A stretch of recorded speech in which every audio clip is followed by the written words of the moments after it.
Já estamos de volta com o Band Cidade, trazendo as notícias do esporte com Carlos Batista. Boa noite. A Ponte Preta completou o 6º jogo seguido sem vitória no Brasileirão. A derrota para o Lanterna Vasco da Gama manteve a Macaca na 14ª colocação a 3 pontos do Goiás. Primeiro time da zona de rebaixamento. Foi um jogo sem grandes emoções no primeiro tempo. A Ponte Preta ia time dar o gol, enquanto o desesperado Vasco buscava de todas as formas a vitória. Marcelo Lomba fez boas defesas, só que não passou disso. No segundo tempo, cobranças de falta e chutes de longe pouco traziam perigo. Depois da expulsão de Diego Oliveira, o Lanterna do Brasileirão acordou. O chute colocado de Leandrão não deu chances para o goleiro, 1-0. A Ponte Preta não conseguiu reagir. A derrota deixou a Macaca na 14ª colocação com 28 pontos. Um museu reservado para o esporte mais popular do mundo. Depois do sucesso no estádio do Pacaembu, em São Paulo, a exposição saiu da capital para visitar o interior do estado. E a primeira cidade escolhida foi Piracicaba. Uma história centenária, difícil de ser contada em poucas palavras. Assim é o futebol para o brasileiro.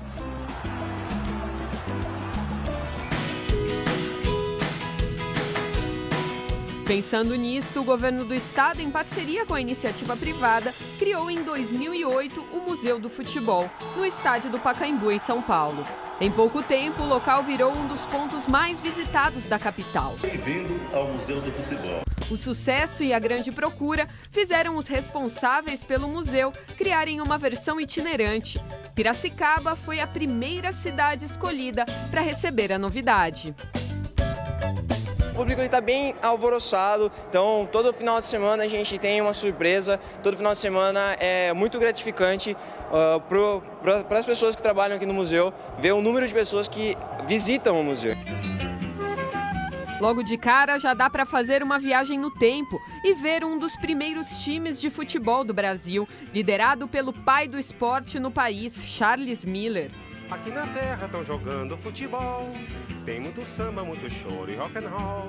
Uns dias chove, noutros dias bate sol. Tem ainda a primeira equipe feminina do mundo. As mulheres de Nova York fundaram um time em 1912. Por aqui, o primeiro jogo delas foi em 21.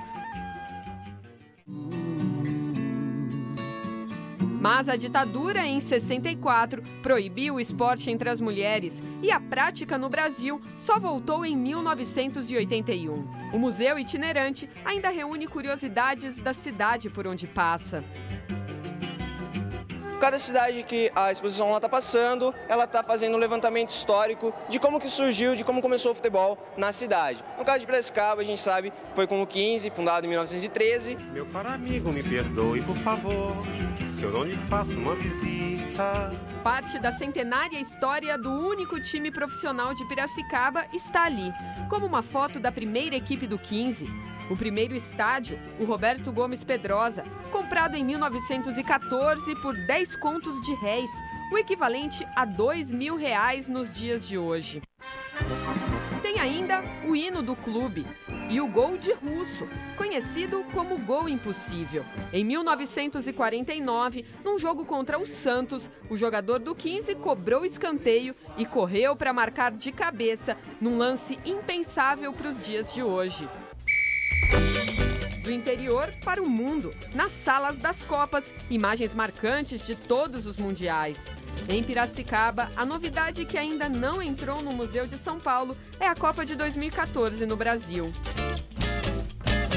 Mas o Museu do Futebol não tem só história. Ele também ensina as 17 regras do esporte. Mostra os diferentes objetos que podem servir de bola, como uma cabeça de boneca ou até uma latinha de refrigerante amassada.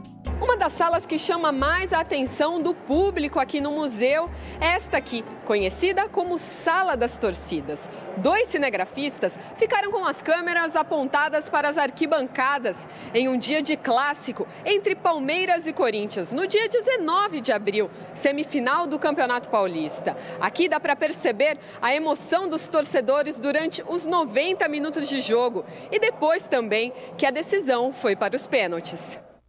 Uma boa noite, até amanhã.